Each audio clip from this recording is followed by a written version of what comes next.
For years, my marriage to Emily had been my anchor. We had built a comfortable life together, with shared dreams and mutual respect that held us close through thick and thin. Emily was my confidant, my partner, and the one person I thought I knew better than anyone else. But as it turned out, the stability I clung to was an illusion, one that was slowly unraveling in front of me. It started with small changes that were easy to dismiss. Emily had always been meticulous about her appearance, but recently, she had taken it to another level. Her outfits had become more stylish, her makeup flawless even on days when she wasn't at work. When I casually mentioned it, she brushed it off, saying she simply wanted to feel her best. I accepted that explanation, even though a quiet unease began to settle within me. Then there was her phone. For most of our marriage, her phone had been an afterthought, something she'd leave lying around the house without a second thought. But now, it was always close by, notifications silenced, screen turned downward. One evening I asked her about it, half-jokingly. "Who are you hiding from?"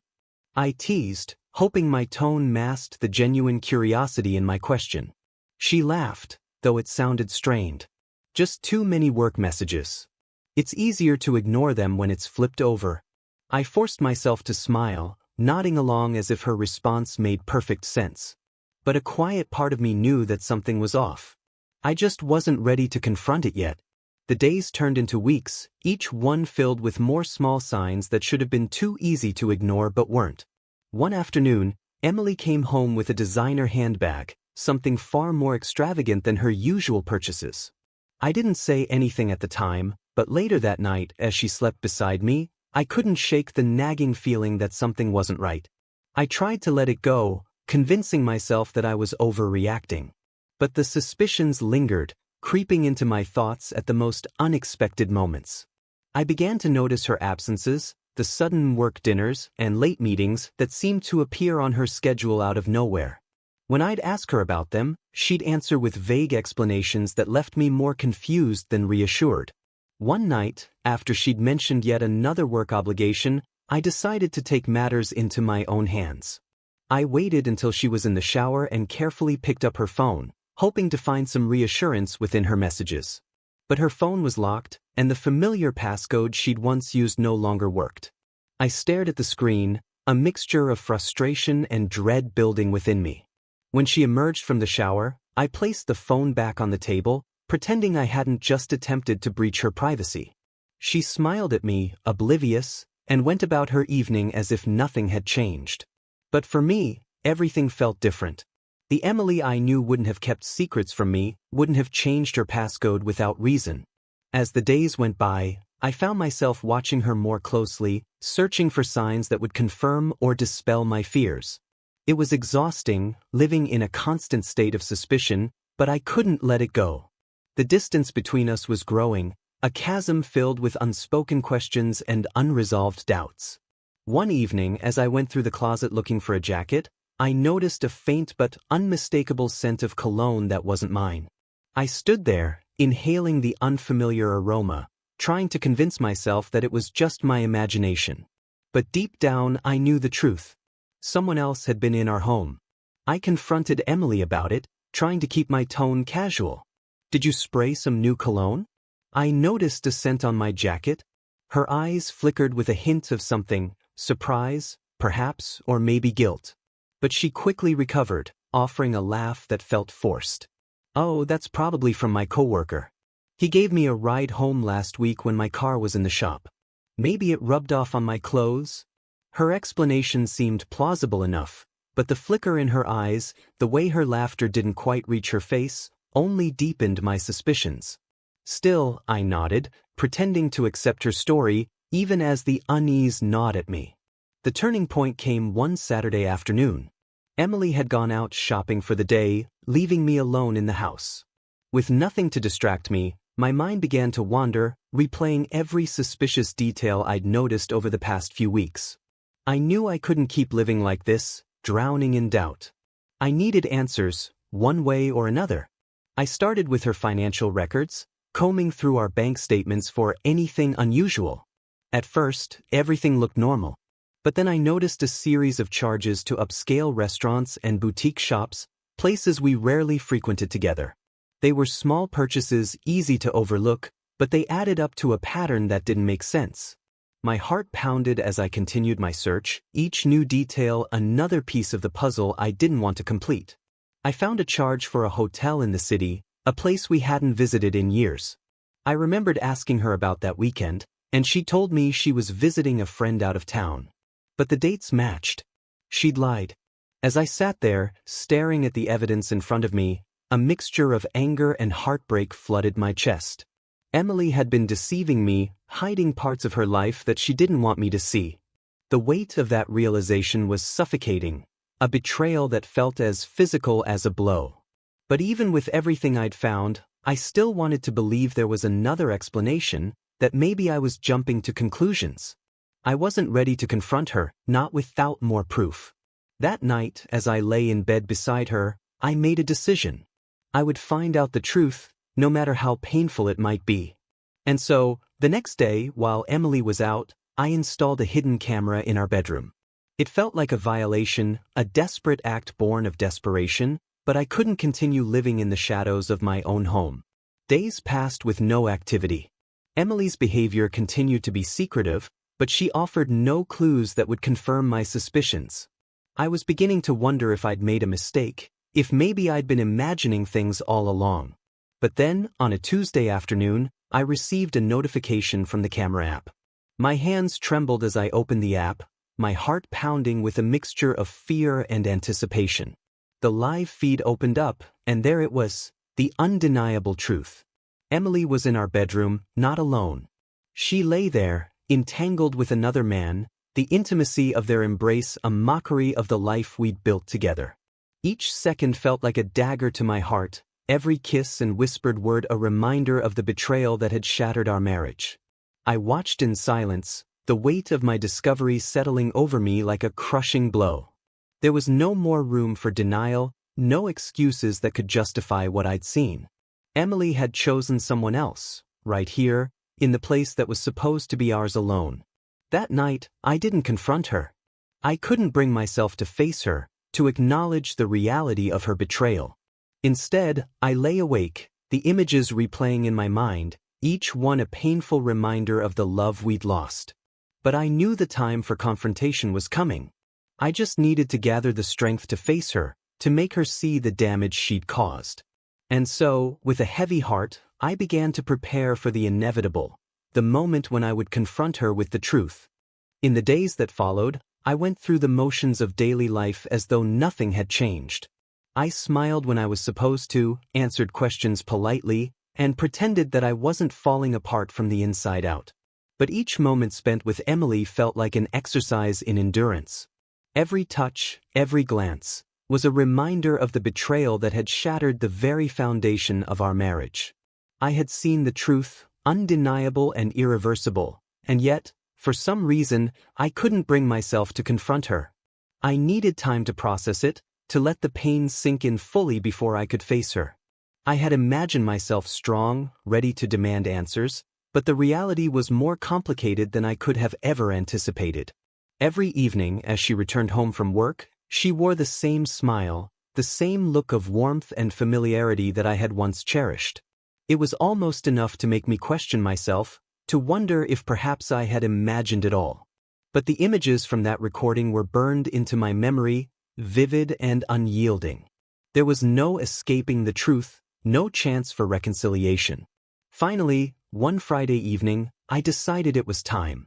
I couldn't continue this charade any longer, couldn't bear the weight of my silence. I arranged for us to have dinner at a quiet restaurant we'd frequented during the early years of our marriage. It was a place filled with memories, moments of laughter and love that now felt distant, belonging to a version of us that no longer existed. Emily seemed surprised by my invitation, a flicker of curiosity in her eyes. She accepted with a smile, though I could see the uncertainty in her gaze. I wondered if she sensed the tension that had grown between us, if she realized that something was coming. We sat across from each other, the candlelight casting shadows that danced across her face.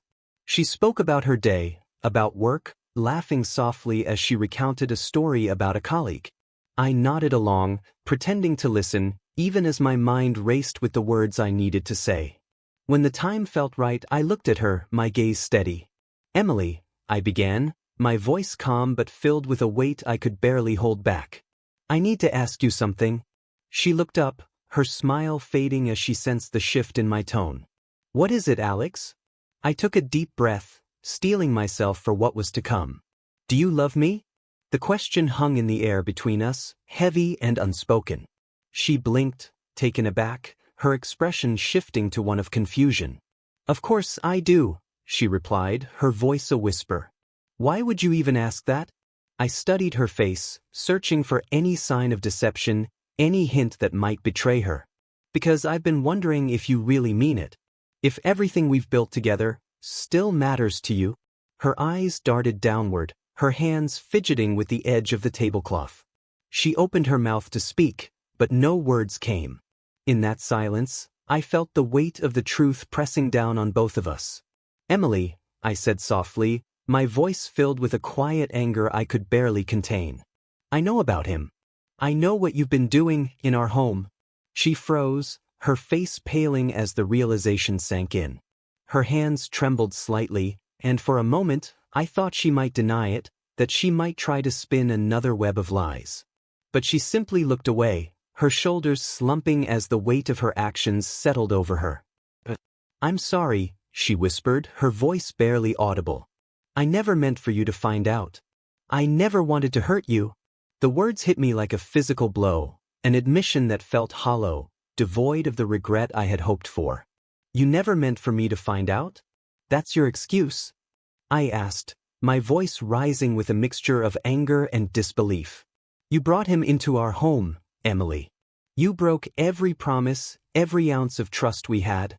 She looked down, her hands clenching into fists. "It wasn't supposed to be like this," she murmured, her voice choked with a guilt that felt too little, too late. "I was lonely, Alex. Forgotten." "Forgotten?" I echoed, my voice filled with disbelief. "You felt forgotten, so you decided to bring another man into our bed? Did that make you feel less lonely?" Her eyes filled with tears, and for a moment, I saw the Emily I had once loved, the woman I had built my life around. But the hurt, the betrayal, was too deep, too raw. There was no going back from this. "I'm sorry," she whispered again, her voice breaking. "I know that doesn't fix anything, but I am—" The words hung in the air between us, meaningless and empty. I wanted to scream, to demand answers that would make sense of her betrayal, but I knew there was nothing she could say that would make this right. When we returned home, the silence between us was suffocating. She moved through the motions, preparing for bed as though nothing had happened, as though we hadn't just torn our lives apart. I watched her, my heart filled with a hollow ache that felt endless. As she climbed into bed, I took a deep breath, feeling the weight of the decision I knew I had to make. "Emily," I said quietly, my voice steady. "I'll be staying somewhere else for a while." She looked up, her face filled with a mixture of shock and resignation. "Alex, please, can't we talk about this?" I shook my head, my expression resolute. "There's nothing left to talk about. I need time away from you, away from everything." The look in her eyes was one of despair, a realization that our marriage was ending. She opened her mouth to speak, but I turned away, unable to bear the sight of her any longer. I packed a bag that night, moving through the house in silence, each step a painful reminder of the life we'd built together.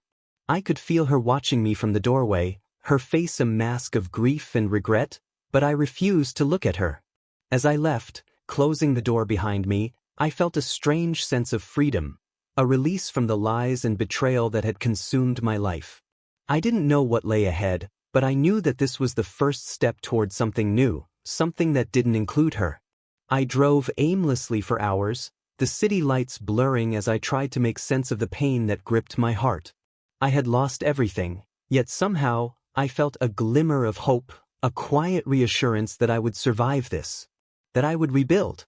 In the weeks that followed, I found myself in a strange limbo, caught between the life I'd left behind and the uncertain future that lay ahead. Moving out of the house had been the hardest decision I'd ever made, but deep down, I knew it was the only way to begin healing. I couldn't continue living in the shadow of Emily's betrayal, surrounded by memories of a life that was no longer mine. At first, the days blurred together, each one feeling as empty as the last. I threw myself into work, staying late at the office, finding comfort in the routine and the familiar distractions. But the nights were harder. Alone in my small apartment, I would lie awake, haunted by memories of the life I'd once shared with Emily, the love I'd thought was unbreakable. Every so often, I'd receive a text from her, messages filled with apologies and pleas for forgiveness. She wanted to talk, to explain herself, but I couldn't bring myself to respond. The wounds were too fresh, the pain too raw.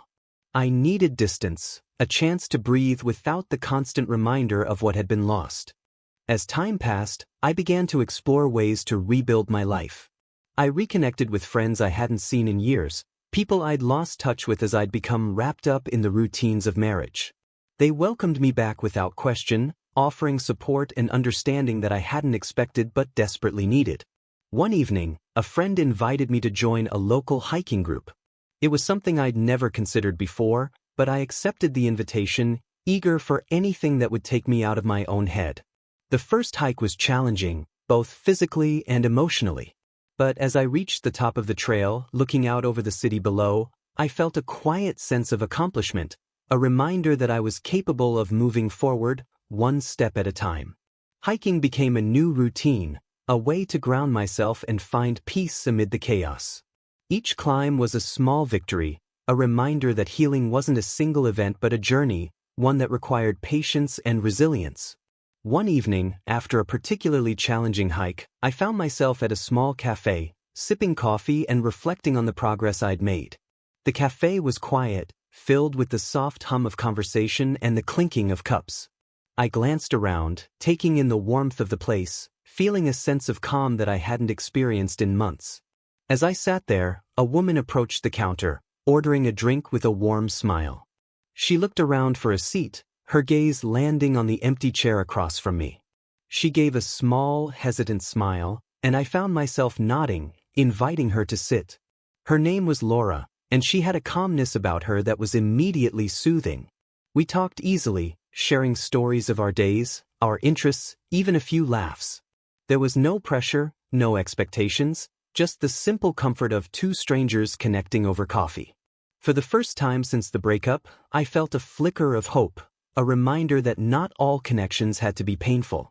Laura and I began meeting at the cafe from time to time, our conversations slowly deepening as we shared more about our lives. She had her own story of heartbreak, her own journey of healing that mirrored my own. We became a quiet support system for each other, two people who understood the weight of loss but were learning to carry it together. Months passed, and as the seasons changed, so did I. The bitterness and anger that had once consumed me began to fade, replaced by a quiet acceptance of the past. I no longer felt the need to replay the memories of Emily's betrayal. Instead, I focused on the present, on the small moments of joy and connection that filled my days. Laura and I grew closer, our bond deepening with each shared conversation, each hike, each quiet evening spent together. She became a source of light in my life, a reminder that love could exist beyond the pain of the past. With her, I found a sense of peace that I hadn't thought possible, a reassurance that I was capable of moving forward. One evening, as we walked along the river, she took my hand, her fingers intertwining with mine. The touch was simple, but it felt significant, a quiet promise of the future we were building together. I looked at her, feeling a surge of gratitude for everything she'd brought into my life. "I never thought I'd be here," I said softly, my voice filled with a mixture of awe and gratitude. "I never thought I'd find this again." She smiled, squeezing my hand. Sometimes, the hardest endings lead to the best new beginnings. Her words resonated deeply, a reminder that healing wasn't about forgetting the past but learning to live with it, to carry it as a part of who I was. I had been through pain, through heartbreak, but I had come out the other side, stronger and more resilient. Looking back, I realized that Emily's betrayal, as painful as it had been, had also given me a chance to rebuild, to rediscover who I was outside of the life we'd built together. I had found strength in the broken pieces, had learned to let go of the bitterness and embrace the possibility of new love. As Laura and I continued our walk, hand in hand, I felt a quiet sense of closure. I was no longer defined by the past, by the betrayal that had once consumed me. I had found a new path, one filled with hope and possibility, and for the first time in a long time, I was at peace. I want to express my heartfelt gratitude to each and every one of you for watching my videos, sharing them, and supporting me along the way. Your views, comments, and likes are the driving force behind my passion to create captivating and unexpected stories. Every tale I share is more than just a plot. It's a journey of emotions, lessons, and reflections that we experience together. Your engagement brings life and soul to this channel. Thank you for sticking with me until the very end of each video because the finale of every story is where the real impact lies. I promise to continue delivering twists and turns that surprise, inspire, and resonate with your hearts.